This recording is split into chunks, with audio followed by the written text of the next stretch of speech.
It is the 4th day of July 2023. Hello and welcome to the News International Edition.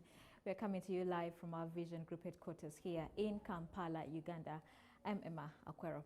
Now we start off today from Sudan, where a user-generated video posted online on July 4th shows Sudanese armed forces loyal to Army Chief Abdel Fattah al-Burhan firing during clashes with fighters from the Rapid Support Forces in Omdurman, north of the capital, Khartoum, the day after the army rallied civilians to take up arms against a renowned onslaught by its paramilitary foes. Explosions again rocked Sudan's capital, Khartoum, on Monday as the army continued to rally civilians. The sound of artillery fire shook the dawn in northwest Khartoum and progressed towards the center and east of the city, witnesses told reporters. The fighting began at 4 a.m. and is still going on, one resident said. The war-torn capital barely saw a few hours of respite after heavy clashes on Sunday between troops loyal to Army Chief Abdel Fattah al-Burhan and those of the paramilitary Rapid Support Forces. The army announced Monday it was ready to receive and prepare volunteer fighters after Burhan last week urged Sudanese youth and all those able to defend to join the military. War-weary civilians have largely rejected the call, pleading for an end to the relentless war between Burhan and his former deputy RSF commander Mohammed Hamdan Daglo. Later on Monday, witnesses reported the Air Force targeted an armored RSF convoy as it wound its way from the country's south towards Khartoum. Outside the capital, some of the worst fighting has been in the vast western region of Darfur, where late Sunday, Rapid Support Forces attacked the military base in Nyala, the capital of South Darfur State. Since April 15th, nearly 3,000 people have been killed in the violence, according to the Armed Conflict Location and Event Data Project. But medics warn the death toll is likely to be much higher, with about two-thirds of health facilities in combat areas still out of service. A further 2.2 million people have been displaced within the country, with another 645,000 fleeing across borders, according to the International Organization for Migration. Residents there, as well as the United Nations, United States and others, say civilians have been targeted and killed for their ethnicity by the Rapid Support Forces and allied Arab militias. Barely any humanitarian assistance has reached desperate civilians as aid groups report their teams standing by in neighboring Chad, waiting for humanitarian corridors to open. Since April, more than 170,000 people have fled Darfur across the Chadian border, according to the UN Refugee Agency.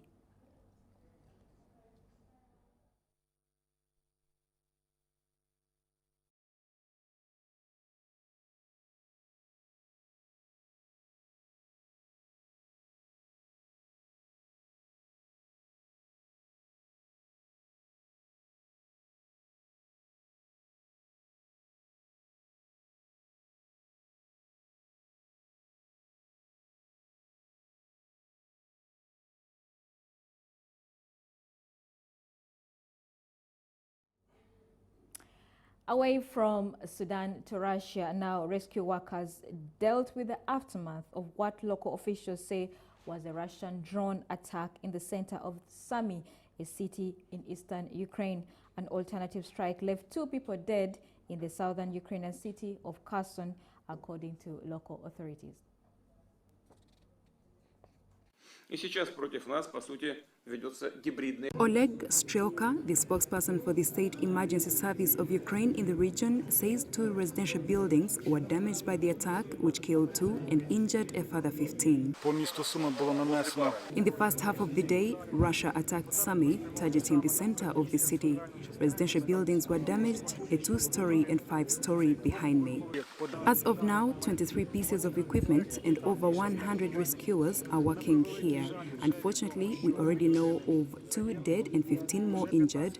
The works are ongoing. Ukraine on Monday said it was making gains in the south and east over the past week in difficult fighting to dislodge Moscow's heavily entrenched forces. The news on Kyiv's fight back came as Russia's security service, FSB, claimed it had failed an assassination attempt on the head of Crimea, a southern peninsula annexed by Russia Russia in 2014. Ukraine's troops, which have faced intense resistance in their counteroffensive launched last month, have urged Western allies to send support that is more military. Similarly, images released by Kherson's regional military administration show a damaged residential building after a Russian strike left 2 people dead in the southern Ukrainian city, according to local authorities. Russian forces retreated from the city in November last year, but the region remains under partial Moscow control. From the continent of Africa, Senegalese President Macky Sall has announced he will not be running for a third term, saying he acknowledges he does not own the country of Senegal. On the other hand, opposition figure Ousmane Sonko, sentenced to 2 years in prison about a month ago, has called on the public to come out in large numbers if he's arrested and not released within 2 hours.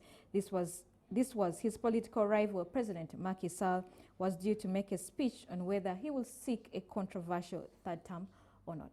We have more. Senegal's President Macky Sall said Monday that he would not seek re-election for a third term, ending months of uncertainty over whether he would seek to remain in power in the West African nation. Mes chers compatriotes, My dear compatriots, my decision, long and carefully considered, is not to be a candidate in the next election on February 25th, 2024, even though the Constitution gives me the right to do so. While remaining vague about his intentions, Sall had argued that it would not be unconstitutional for him to run again and that his decision to do so would be free and sovereign. Meanwhile, popular Senegalese opposition leader Ousmane Sonko called on the public to come out in large numbers on the eve of a speech in which President Macky Sall was expected to announce on Monday whether he would be seeking a controversial third term. Sonko was sentenced in early June to 2 years in prison for corrupting a young woman, sparking protests that left at least 16 people dead. The conviction makes him ineligible to stand in next year's presidential elections. I am telling the Senegalese that if they arrest me at 8, at 10 at the latest, I have to return home. In any other situation would be in arbitrary detention, as they have been trying to do so since March 2021, on 3rd March 2021, when they illegally arrested me on the way to court. And in all these circumstances, I call on all the Senegalese people to stand up as one man and go out in large numbers in the name of the right to resistance, which I have always invoked in my statements. Sonko has claimed that the court case was engineered to prevent him from running, a charge authorities deny. The authorities at his home, or illegally held, according to him, since May 28th have blocked him in. He called upon the voters, whose power he believes can change the regime. J'appelle tout le peuple sénégalais, dans toutes ses composantes. I call on all the people of Senegal in all of their diversity to rise up in large numbers to come out and, this time, to put an end to this criminal regime which respects neither the law nor the rights, which tramples on the institutions, and which is there solely for the purpose of its leader, President Macky Sall. Sonko had asked people to stand up to face Sall if he announced he would run for a third term. He went on to urge the public to mobilize to demand the release of political prisoners and bring an end as soon as possible to his administrative detention. Sall was first elected in 2012 and again in 2019, with the constitution stipulating that a president cannot serve more than 2 terms. His supporters, however, present him as their candidate for 2024 and argue that a constitutional revision in 2016 reset the counter to 0.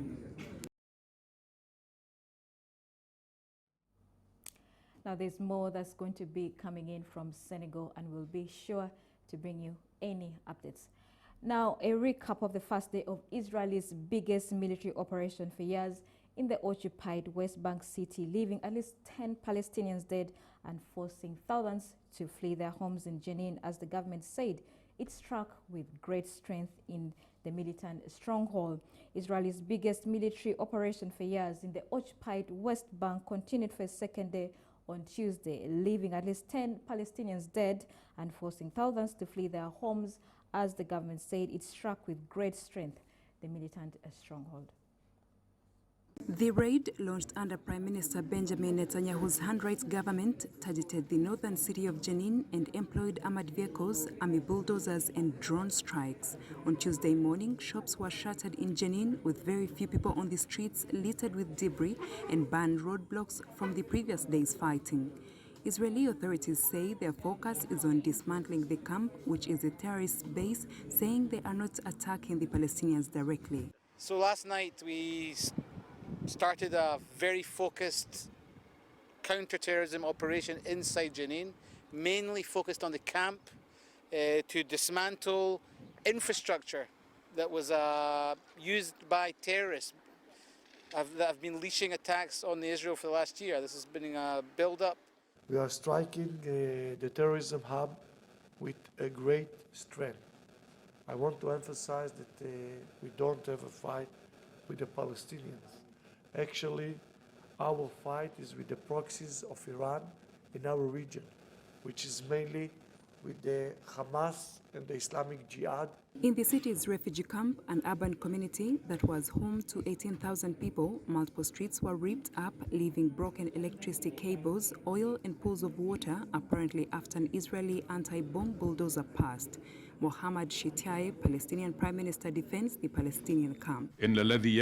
What is happening is a new attempt to remove the camp from existence and displace its people.